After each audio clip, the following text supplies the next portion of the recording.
जय भीम मित्रांनो. बाबासाहेबांनी ॲनिहिलेशन ऑफ कास्टमध्ये सांगितलेलं आहे, की भारतामध्ये जी काही बेरोजगारी निर्माण झालेली आहे किंवा भविष्यात सुद्धा ती बेरोजगारी वाढणार आहे, याला कारणीभूत दुसरं-तिसरं काहीही नसून हिंदू धर्मातील जाती व्यवस्थाच असणार आहे. जाती व्यवस्थेचं काही समर्थन करणारे लोक या भारतामध्ये आहेत. त्या लोकांना बाबासाहेबांनी उत्तर दिलेलं आहे, की जाती व्यवस्थेचे समर्थक काय म्हणतात?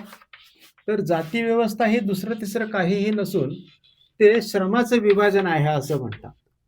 आणि कुठल्याही समाज व्यवस्थेमध्ये श्रमाचं विभाजन करणं म्हणजेच प्रगत समाजाचं लक्षण आहे असं म्हणतात.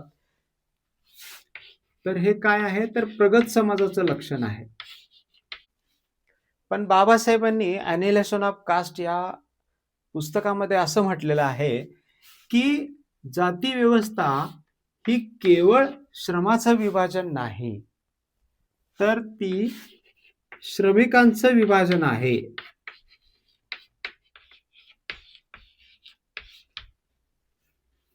मग हे श्रमिकांचं जे विभाजन आहे ते कशाच्या आधारावरती होतं? तर ते हिंदू समाज व्यवस्थेच्या आधारावरती होतं. हे विभाजन कोण करतं?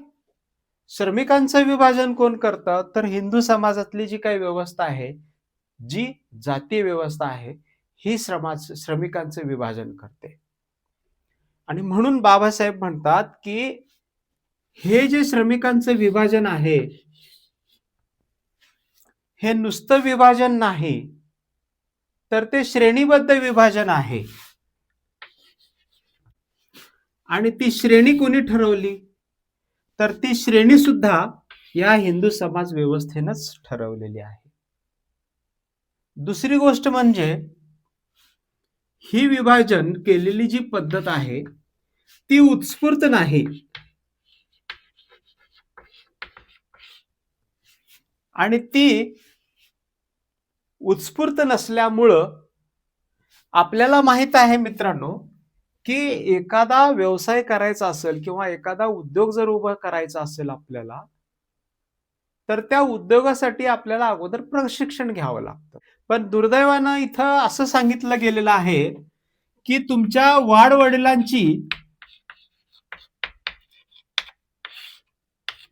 वाडवडिलांचा जो काही सामाजिक दर्जा आहे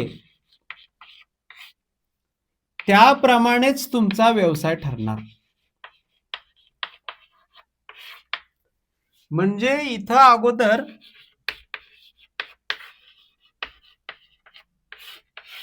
प्रशिक्षण यायला पाहिजे होतं, पण इथल्या जाती व्यवस्थेमुळं अगोदर प्रशिक्षण न देता अगोदर त्याला काय दिला जातो?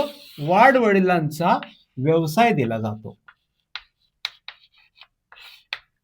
म्हणजे व्हायला पाहिजे होतं अगोदर प्रशिक्षण आणि मग व्यवसाय.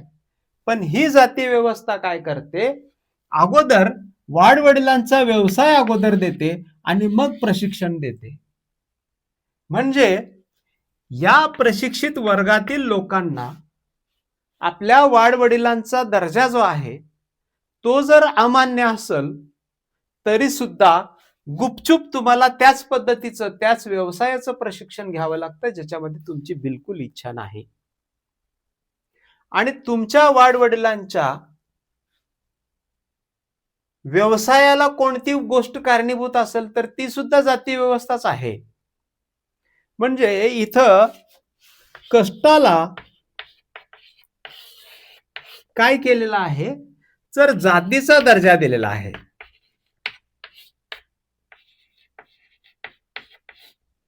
कष्टाला इथं जातीचा दर्जा दिलेला असल्यामुळे हे जे कष्ट आहे हे साधं सुद्धा कष्ट वाटत नाही. कारण आपण असं म्हणतो की काम हे काम असतं, कष्ट हे कष्ट असतं, त्यात कसल्या पद्धतीची लाज बाळगायची काही गरज नाही. पण हे वरवर तुम्ही जरी म्हटलात तरी सुद्धा तुम्ही जे काही कष्ट करता, तुम्ही जो काही भविष्यात उद्योग करणार आहात या कष्टाच्या माध्यमातून, तर तो व्यवसाय आता जातीसोबत जोडला गेलेला असल्यामुळं त्या व्यवसायामध्ये कष्ट करत असताना त्या तरुणांना असं वाटतं की आपण हा व्यवसाय किंवा हे कष्ट जे आहेत, हे निकृष्ट दर्जाचे असल्यामुळे कधी ना कधी आपल्याला ती सोडायला पाहिजेत. म्हणजे कष्ट करत असताना त्या माणसाच्या मनामध्ये बिलकुल इच्छा नसते, कारण त्या कष्टाला जातीचा दर्जा दिलेला आहे. आणि म्हणून म्हणून बाबासाहेब म्हणतात, की ही जी व्यवसाय दिली गेलेली आहेत, ती स्वीकारली गेलेली नाहीत, तर ती लादली गेलेली असल्यामुळं एखादा व्यक्ती कष्ट करत असताना तो उत्स्फूर्तपणे करत नाही. आणि म्हणून भारताची जी काही प्रगती इथं आपल्याला दिसते आहे, ती इतर देशांच्या तुलनेमध्ये ही खालच्या दर्जाला का जात आहे किंवा आर्थिकदृष्ट्या आपण पाठीमागं का पडत आहोत? आपण ऑल द टाइम भारत हा एक देश जो आहे, तो एकेकाळी बुद्धाच्या काळामध्ये एकेकाळी सोन्याचा धूर निघणारा हा जम्बूद्वीप असताना तथागतांच्या शिकवणुकीच्या विरोधात बुद्धाला ज्या वेळेला यांनी नाकारलं आणि हिंदू समाज व्यवस्था जशी जशी या भारतामध्ये रुजत गेली, तसं तसं तो जो काही सोन्याचा धूर या जम्बूद्वीपामध्ये सम्राट अशोकाच्या काळामध्ये येत होता, तो आता नाहीसा झाला.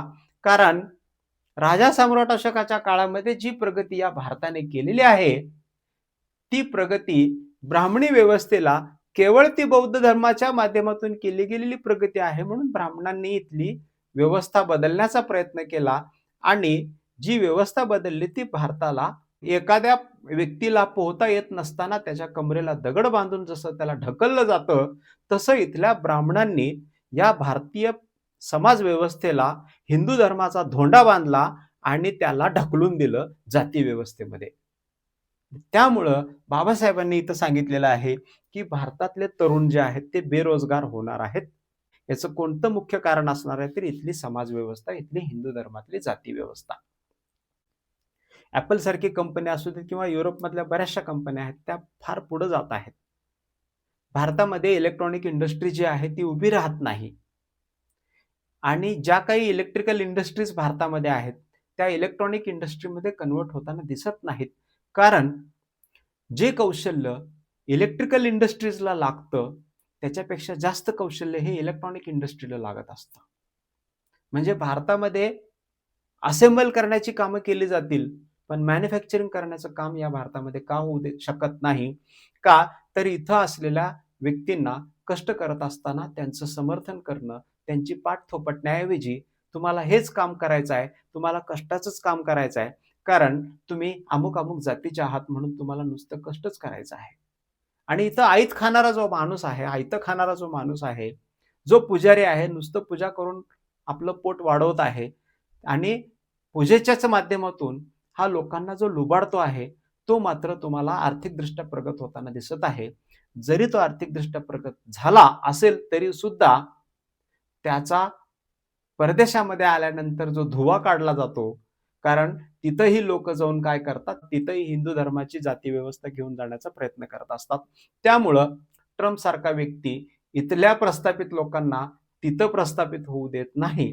तुम्हाला मी अजून एक उदाहरण सांगतो. इन्फोसिस सारख्या कंपनीमध्ये असू देत किंवा Apple सारख्या कंपनीमध्ये असू दे, जातीवादावरून जर भेदाभेद केली, तर तिथं असणाऱ्या व्यक्तींना बडतर्फ केलं जातं कामावरून. म्हणजे एखाद्या कामगाराला, एखाद्या इंजिनिअरला जर जातीभेद केवळ एखाद्या विशिष्ट जातीचा आहे म्हणून जर त्याला त्याचं प्रमोशन जर डावललं, तर त्या प्रमोशन डावलणाऱ्या व्यक्तीवरती सुद्धा कारवाई होते. हे आता हळू भारतामध्ये असलेल्या सॉफ्टवेअर इंडस्ट्रीजना किंवा इलेक्ट्रॉनिक इंडस्ट्रीजला हे समजायला लागलेलं आहे, की जाती व्यवस्था जर आपण आपल्या इंडस्ट्रीमध्ये आणली, जाती व्यवस्थेची जर घाण आपण आपल्या इंडस्ट्रीमध्ये आणली, तर आपल्या इंडस्ट्रीची प्रगती किंवा डेव्हलपमेंट होणार नाही. हे बऱ्याचशा इंडस्ट्रीजला आता कळालेलं आहे. पण भारतीय समाज व्यवस्थेला अजून हे समजलेलं नसल्यामुळं जी लोकं, जी तरुण मुलं आहेत, ते जर वरच्या जातीचे असतील, तर ते खालच्या जातीची कष्ट करणारे जे काही भले त्याच्यातून तुम्हाला आर्थिक सुबत्ता किंवा आर्थिक प्रगती त्याच्यामधून जरी होत असली, तर विशिष्ट जातीची लोकं या पद्धतीचा व्यवसाय करतात म्हणून आम्ही तो व्यवसाय करणार नाही. पण मित्रांनो, जाती व्यवस्था भारतातून जोपर्यंत आपण नष्ट करत नाही, तरुणांमध्ये जोपर्यंत उत्स्फूर्तपणे कुठलाही प्रशिक्षण घ्या तुम्ही आणि कुठलाही व्यवसाय करा, ही पॉझिटिव्ह भूमिका जोपर्यंत भारतातली समाज व्यवस्था घेऊन जात नाही, तोपर्यंत भारतामध्ये बेरोजगारीही वाढतच असणार आहे. आपण ॲनिहिलेशन ऑफ कास्टमध्ये चौथा जो भाग बाबासाहेबांनी लिहिलेला आहे, त्याच्यावरती चर्चा केलेली आहे आणि भारतातल्या बेरोजगारीचा प्रश्न आपल्याला जाती व्यवस्था मोडून कशा पद्धतीनं बेरोजगारीचा प्रश्न सोडवता येईल याच्यावरती चर्चा करण्याचा प्रयत्न केलेला आहे. कामगारांचे एक मोठे नेते बाबा आढाव यांचं निधन झालेलं आहे. त्यांच्या स्मृतीला अभिवादन करण्यासाठी हा एक व्हिडिओ मी बनवण्याचा प्रयत्न केलेला आहे मित्रांनो. तुम्हाला हा जर व्हिडिओ आवडला असेल, तर खाली कमेंटमध्ये तुमचीही मतं नोंदवायला विसरू नका आणि व्हिडिओ आवडला असेल तर शेअर करा, लाईक करा आणि चॅनलला सबस्क्राईब करायला विसरू नका. थांबतो मित्रांनो. जय भीम, जय बौद्ध राष्ट्र.